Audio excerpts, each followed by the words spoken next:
You need to know the difference between PSA grading and Beckett grading before you go any further.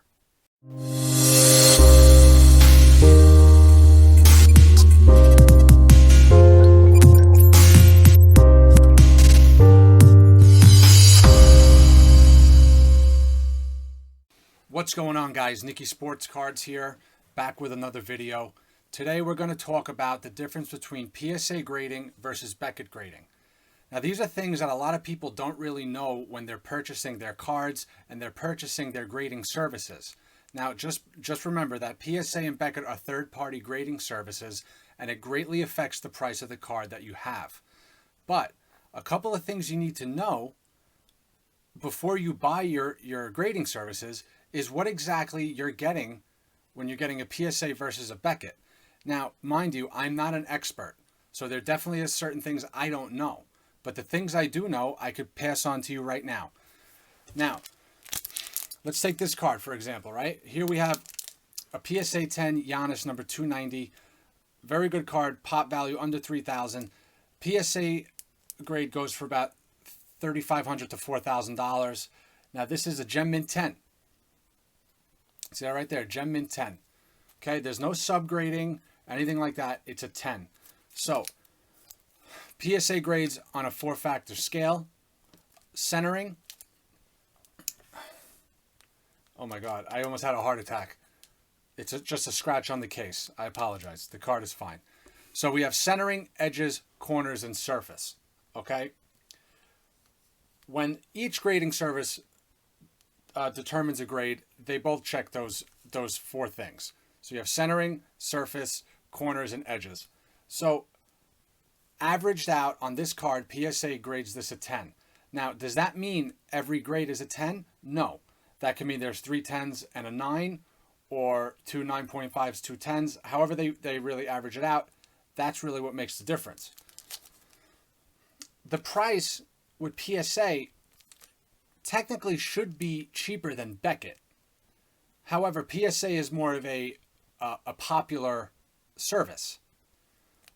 Beckett, on the other hand, their grading system is a little more complex and it's a little more strict. Certain things that Beckett offers are tier grades. So you can get a Beckett 10. You could also get a Beckett Gold label and a Beckett Black label. Now, what's the difference between them? I'm going to explain to you now. So like I said, a PSA 10 is just a straight 10, nothing else. We don't know anything else. There's no subgrading. Let's take this for example. Here's a Beckett 9 10 auto, but we're not going to talk about the autograph right now. We're just going to talk about the 9 grade. Okay? So now if you see here, Beckett has subgrades. So the centering is a 10, edges 9.5, corners 8.5. That's very low. And surface 9. So pretty much weighing this down is the corners at an 8.5. If this was to be graded as a PSA, this would be, I would say probably an 8.5 to a 9, but probably a 9 still. Same thing. Now, if you're getting a Beckett Gold label, to my knowledge, 3 out of 4 subgrades need to be 10s in order for your card to be a Beckett Gold label, right? A Beckett Black label is all 4 subgrades are 10s. So it is the most pristine condition you can get with a card. It is undoubtedly the cleanest and best centered. The edges are perfect, pristine. Everything is absolutely perfect on a Beckett Black label. They are not cheap, okay? A Beckett 10 regular is nowhere near the price of a Beckett Black label. For example, this card in a Beckett 10 is about $3,500. Beckett Black label is about $10,000 because it's pristine, guaranteed the best quality and the best condition the card could be in. If I was to crack this right now, this PSA 10, if I was to crack this right now and submit it to Beckett, I don't know what I'm going to get. Even if I put it under an eye loop and I clean it and I do whatever, I don't know. how they're going to grade it. I know Beckett also grades the back of the cards. PSA doesn't. Beckett grades the centering of the back. PSA doesn't. Okay, that's one other thing with PSA. The back of the card could be totally off-centered, top to bottom, left to right. But if the front is good, you're going to get a 10. Beckett, the back, the front could be perfect. The front of the card could be perfect, but the back could be off-center, top to bottom, left to right. That's going to affect the grade in the front. You gotta understand the difference. So when you're getting a Beckett black label, you're getting perfect on the back, centering, everything else, and the front as well. Not with PSA. You're just getting the front. Is PSA an excellent grading service? Yes. Do I recommend PSA for purchases? Yes.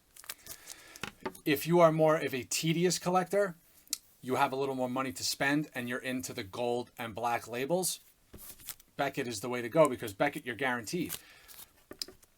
There's a guy that I watch. He's a Pokemon collector. Leonhardt, something awesome guy. I would definitely recommend him. I'm into Pokemon also. And he had, I don't remember the guy's name, but he owns the most Charizard PSA 10s in the world. And he did a special on his YouTube. Leonhardt did a special with him on the show with his and he brought his Charizards. And they went to Beckett to see how many of his PSA 10 Charizards could be cracked into a Beckett black or gold label. Turns out, I don't know how many of them there were. I think there were 16. Don't quote me on the number. I could be way off.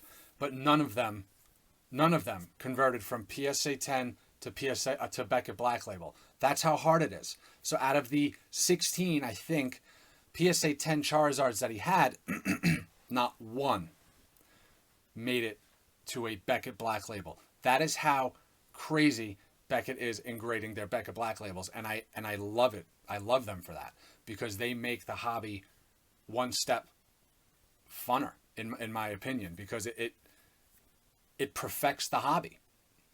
PSA gives you a great grade. Beckett really criticizes that grade. Beckett criticizes that grade to the utmost. So be careful. Be careful to those people that like to crack their casings and submit it to other grading services, because you might be disappointed with the grades you're going to get. If you have take this card for example. This is a mint 9 Prism Silver. Now I could regrade it to PSA. I could resend it, hope for a 10, or I could send it into Beckett. But I got to be careful with Beckett, because if this card is barely averaging a 9 and Beckett grades it, what if Beckett gives me an 8.5? Now my value is even lower. Then I'm going to have to crack it again, send it into PSA, and hope I get a 9 again. Maybe I'll get a 10. Who knows? I don't know. That's pretty much it, guys, for this video. Just be careful when you're grading your cards. And I hope I helped you, and I hope I saved you some time and money when knowing how to decipher Beckett from PSA. It's something that I always wanted to know. I never really took Beckett serious, foolish me, until I got more into the hobby and I started understanding that Beckett is the leading card grader. I love Beckett. I love PSA. I love them both. I have nothing bad to say about them. Watch out for other third-party grading services. I'm not talking bad about them. I'm not saying they're not legitimate. Just be careful with the other third-party grading services. They're not as reputable as PSA or Beckett. There's other ones coming up, and you need to know if they're trustworthy or not. So the best thing you could do is go on eBay, search some reviews for other third-party grades. Do your research. You got to do your own research. Not everything is going to be given to you, especially in this in this hobby of sport card collecting. You're really on your own, and all your information is, you have to find it. So if you guys, I hope you guys can find this video, and I hope I'm able to help you guys. That's the best I could offer right now. Now, if you don't mind, I'm taking a sip of my Dr. Pepper Diet.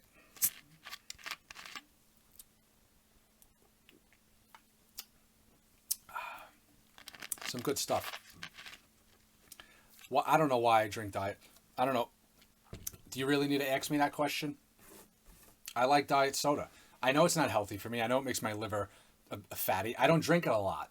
I drink water for the most part. I just need a little flavor in my life sometimes. I got penguins in the background. You see that? All right, guys. Nikki Sports Cards.